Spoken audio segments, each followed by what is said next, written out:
ওয়ালাইকুম সুপ্রিয় দর্শক, আশা করি আল্লাহ রহমতে ভালো আছেন, সুস্থ আছেন। আজকে যে বিষয় নিয়ে আলোচনা করব সেটি হচ্ছে একটি আদর্শ খামার প্রস্তুত করতে আপনার কি কি প্রয়োজন বা কি কি ধারণা থাকা আপনার জন্য জরুরি, সে বিষয় নিয়ে আলোচনা করব। সঙ্গে থাকবেন।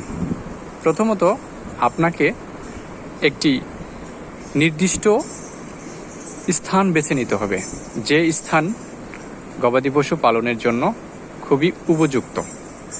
পাশাপাশি চিন্তা করতে হবে খামার থেকে ঘাসের ব্যবস্থা বা গরুর খাবারের ব্যবস্থা কতটুকু সহজে পাওয়া যায়, দূরত্ব কম, অল্প সময়ে পাওয়া, এই বিষয়গুলো লক্ষ্য রাখতে হবে। এরপর আপনাকে চিন্তা করতে হবে যে আপনি কোন সাইট নিয়ে কাজ করবেন, ডেইরি অথবা মাংস উৎপাদন, অর্থাৎ দুধ উৎপাদন অথবা মাংস উৎপাদনের ক্ষেত্রে। এই দুটি চিন্তা করার পর আপনাকে জাত সিলেকশন করতে হবে। জাত সিলেকশন করার পর আপনাকে একটি ভালো জাত নির্বাচন করে আপনাকে গবাদি পালন শুরু করতে হবে। তো সর্বোপরি আপনার 100টি গরু আছে, আমি মনে করি আপনার 100টি বা 5টি গরু আছে। যদি আপনার 5টি গরু থাকে, সেই 5টির ভিতরে উত্তম গরু কোনটি? উত্তম গরুর কি? দুধ ভালো দেয়, প্রতিনিয়ত বাচ্চা দেয়, ওজন ভালো, বডি ভালো এবং রোগবালাই কম। এই সব বিষয়গুলো চিন্তা করে সেই গরুটিকে আপনার লালন পালন করা শুরু করতে হবে। তো সেক্ষেত্রে আপনার চিন্তা রাখতে হবে যে আমি এই গরুগুলো 5টির মধ্যে যেটি উত্তম সেটি আপনার খামারে রাখবেন। যেমন আপনার খামারে 1 থেকে 1.5 লিটার দুধ দেয়, সেই গরুটি আপনি দীর্ঘদিন থেকে পালতেছেন, অথবা আপনার ফার্ম বা খামার প্রস্তুত থেকে এই গরুটি আপনার খামারে রয়েছে। আপনি চিন্তা করেন আপনার খামারের সেই বয়স্ক গরু অথবা অতিরিক্ত সময় আপনার বাসায় ছিল, সেই গরুটাকে আপনি ছাড়বেন না বা বিক্রয় করবেন না, এই চিন্তা ভাবনা আপনার ভিতর রাখা যাবে না।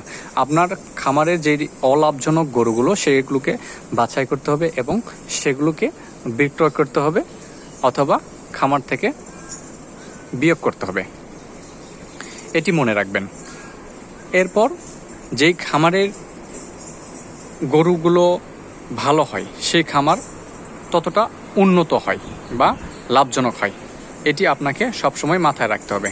যেই গরুর পিছনে আপনি পরিশ্রম করছেন, সে দুধ দিচ্ছে না, তাহলে আপনার সেই গরুটি অলাভজনক। সে বাচ্চা দিচ্ছে না, সেটিও অলাভজনক। বা দীর্ঘদিন থেকে একটি গরু শুধু দুধ দিয়ে যাচ্ছে কিন্তু বাচ্চা দিচ্ছে না, এটিও অলাভজনক। তাই আপনাকে লক্ষ্য রাখতে হবে যে গরুটি আপনাকে নিয়মিত দুধ দিচ্ছে, বাচ্চা দিচ্ছে, সেই গরুটিকে আপনি খামারে উপযুক্ত গরু হিসেবে চিহ্নিত করবেন। এরপর আপনার খাবারের যে কস্টিং, গবাদি পশু যে খাবার লাগে সেই খাবারের আয় কত, ব্যয় কত, এই হিসাব করবেন। তারপর চিন্তা করবেন আপনার খামারে কোন গরুগুলো বারবার হিট খাচ্ছে, কনসেপ্ট করছে না, সেই গরুগুলো আপনার খামারের অলাভজনক, সেই গরুগুলো আপনি ছাঁটাই করবেন। তো লাভজনক গরুগুলোর বিষয়গুলো আপনাকে এই ছাঁটাই করা গরুগুলোর মধ্যে পার্থক্য তুলে ধরতে হবে এবং সেই অনুযায়ী পদক্ষেপ নিতে হবে এবং খামার পরিচালনা করতে হবে। গবাদি পশুর জন্য ঘাসের যেই চাহিদা, সেই চাহিদাগুলো মেটাতে হবে।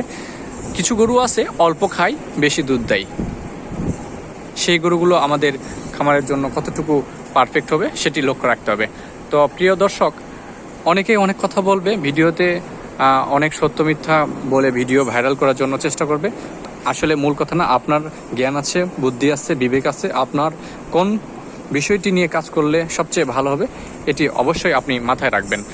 তো আমি আপনাদের কাছে এটি বলবো যে ভিডিওতে যদি আপনার কোনো একটা বিষয় ভালো লাগে, ভিডিওতে একটি লাইক করবেন, চ্যানেলটি সাবস্ক্রাইব করবেন। এরপর আপনাকে লক্ষ্য রাখতে হবে যে বাছুরগুলো, অর্থাৎ যে গাভী অতিরিক্ত দুধ দেয় বা ভালো দুধ দেয় আপনার খামারের উত্তম গাভী, সেই গাভীর যে বাচ্চা, বকনা বাচ্চা, সেই বকনা বাচ্চা অথবা ষাঁড় বাচ্চা আপনার খামারে রাখার চেষ্টা করবেন। তাহলে সেখান থেকে আপনার খামার উন্নত করার একটি ভালো মাধ্যম আমি মনে করি। এরপর আপনার জায়গার ব্যাপারটা, আপনার অতিরিক্ত কস্টিং দিয়ে যে জায়গাটা আপনি নির্বাচন করেছেন সেখানে অল্প কস্টিং ব্যবহার করা যায় কিনা এটি লক্ষ্য রাখতে হবে।